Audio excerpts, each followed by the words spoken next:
एक बार फिर स्वागत है परफेक्ट क्लासेस हिंदी चैनल की मोबाइल खिड़की पर। और विषय श्रृंखला में हम शब्द अलंकारों के प्रकार इस समय आपको दिखा रहे हैं, समझा रहे हैं। और इस अंक में छठवें पायदान पर उपस्थित है पुनरुक्ति वदाभास अलंकार। लेकिन उससे पहले फिर एक बार हम आपको कह रहे हैं हिंदी नमस्कार। चलिए, पुनरुक्ति वदाभास अलंकार की परिभाषा आपके समक्ष प्रस्तुत कर रहे हैं। सुनिएगा। जहां कही गई बात में ही पुनरुक्ति का आभास होता है, अर्थात बात के दोहराव का वास्तविक आभास हो, वहां पर पुनरुक्ति वदाभास अलंकार विद्यमान होता है।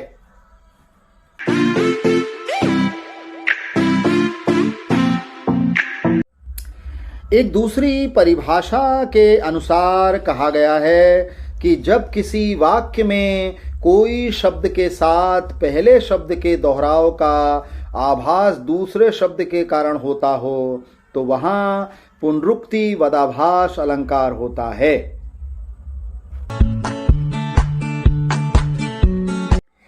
काव्य में जहां पर शब्दों का प्रयोग इस प्रकार हो कि वे एक जैसे ना हों या पुनः प्रस्तुत भी ना हों, फिर भी वह एक दूसरे के समानांतर हों परंतु अर्थ अलग अलग हो, वहां पुनरुक्ति वदाभास अलंकार होता है।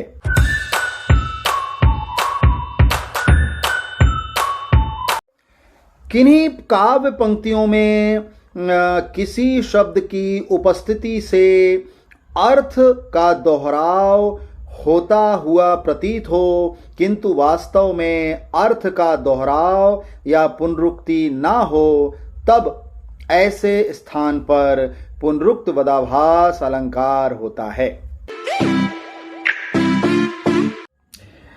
उदाहरणों के जरिए पुनरुक्ति वदाभास अलंकार हम स्पष्ट रूप से समझेंगे। उदाहरण देखिएगा।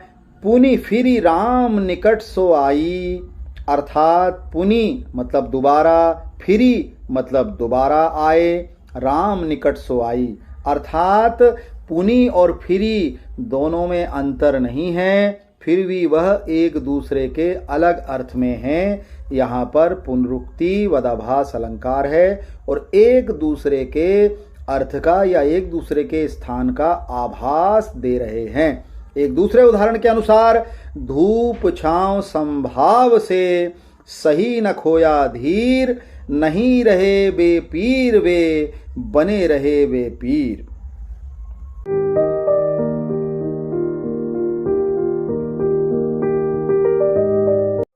यहां इन पंक्तियों में धूप छांव का अर्थ धूप छांव से नहीं है, सुख दुख से है।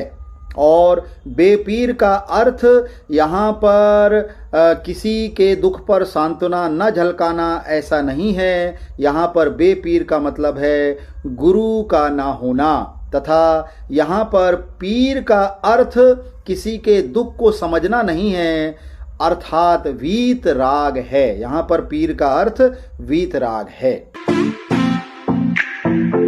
दूसरे उदाहरणों के जरिए भी हम समझते हैं कि इन पंक्तियों में पुनरुक्ति वदाभास अलंकार कैसे मौजूद है। आइए देखते हैं। आतप बरखा सह सलिल, नहीं शीश पर हाथ, नाथ अनाथों का कहां, तात न तेरे साथ। इसकी व्याख्या अगर करें, आतप बरखा का अर्थ है गर्मी तथा बरसात, लेकिन यहाँ गर्मी बरसात से आतप बरखा का कोई लेना देना नहीं है। यहाँ इनका अर्थ है दुख सुख से।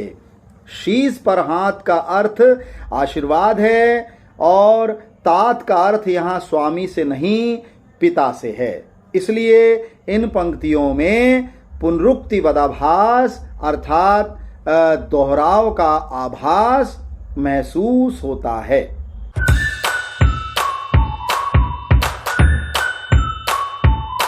अगले उदाहरण के जरिए भी हम पुनरुक्ति वदाभास अलंकार का ज्ञान हासिल कर सकते हैं। जैसे देखते हैं, वे बरगद के पेड़ थे, पंछी पाते ठौर, छाह घनी देते रहे उनसा कोई न और। यहाँ व्याख्या करने पर पता चलता है, यहाँ बरगद के पेड़ से अर्थ है मजबूत व्यक्ति, पंछी पाते ठौर से अर्थ है सहारा आश्रय पाना, और छाह घनी का अर्थ है आश्रय पाना या शरण पा जाना। ये शब्दालंकार का प्रकार था पुनरुक्ति वदाभास अलंकार। हमने उनकी परिभाषा और बहुत से उदाहरण देखे, उदाहरणों की व्याख्या से भी हमने पुनरुक्ति वदाभास अलंकार समझा।